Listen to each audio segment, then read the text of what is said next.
Je m'adresse à la France. Apprêtez-vous à vivre le pire quinquennat de votre histoire. Parce que celui que vous avez remis là respecte un calendrier satanique et démoniaque bien préétabli. Celui qui est là pour respecter, pour mettre à exécution un agenda satanique. Les gens vont même être dans les rues pour demander sa démission. Je vois une grande honte. Et j'entends dans mon esprit, j'entends un mot. On me parle de piètre. Il aura l'humiliation présidentielle de sa vie. Et ça va rester dans les annales et dans l'histoire de la France. Et le mot piètre que j'entends sera alors brandi partout. La famille, les Français sont fâchés en ce moment. Vous voyez les marches, vous voyez les réactions des gens sur la toile.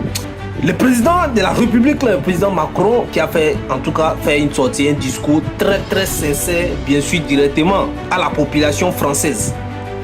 Mais écoutez la réaction de la population. Emmanuel, ma petite gueule, si j'ai bien compris ton discours d'hier, la menace russe est là. Donc ça veut dire elle est partout. Écoute-moi bien, il va falloir vite que tu arrêtes ta consommation. Je sais pas ce que tu prends, ma gueule, mais tu deviens parano, ma gueule. T'es un paranoïaque. Toi, t'es un fou. Et tu nous dis comme quoi la patrie a besoin de nous. Et nous, on veut pas la guerre, ma gueule.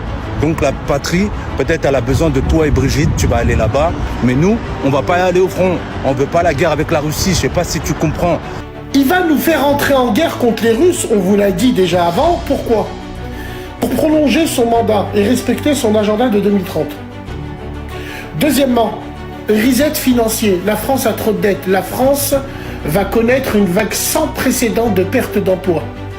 Parce que c'est des effets triangulaires. Quand tu boycottes un pays, le pays que tu boycottes, lui, il s'entend bien avec une entreprise qui est implantée chez toi. Et c'est comme ça que ça marche. C'est le jeu des triangles et des chaises musicales. Il faut qu'on change de président. Est-ce que c'est le moment? C'est content parce qu'on l'a dit depuis longtemps. Depuis très longtemps, on en parle de ça. Les annonces faites par Macron ne sont pas les annonces souhaitées par le peuple. Le peuple, il n'est jamais consulté. Monsieur Macron fait à peu près ce qui lui plaît. Macron démission! Macron démission! Macron démission! Macron démission! Macron démission! Macron démission! Macron démission! Une fois de plus, Emmanuel Macron a menti droit dans les yeux des Français. Il a menti sur le soutien de ses amis européens. Les Anglais et les Italiens l'ont désavoué. Il a menti sur l'offre de paix de Trump, qui est une chance pour l'Europe. Il s'est servi de ces mensonges pour manipuler les Français qui ne tomberont pas dans le piège, car il est dangereux. Il est dangereux pour nos finances. Il veut dépenser des dizaines de milliards d'euros et prendre notre épargne. Il est dangereux pour notre sécurité. Il veut partager la dissuasion nucléaire avec l'Allemagne. Il est dangereux pour nos libertés. Il veut restreindre la liberté d'expression.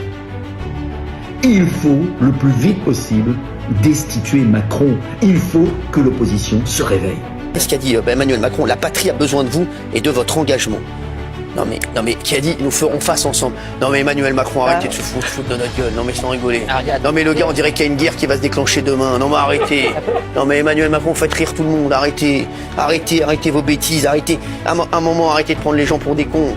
Et cela obligatoirement aboutit à 3 dangers. Premier danger financier, parce que vous avez vu qu'il compte pas des dizaines de milliards d'euros.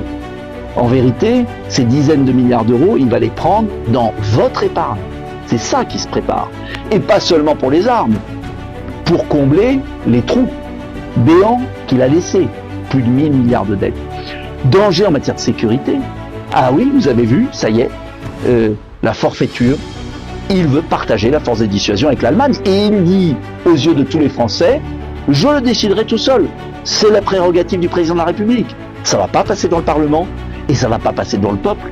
Et ça met en danger les Français, puisque ça veut dire que l'intérêt vital désormais, c'est plus la France. Le prophète Elipada avait déjà vu toutes ces choses et avait averti les Français en ces termes. Je m'adresse à la France. Apprêtez-vous à vivre le pire quinquennat de votre histoire.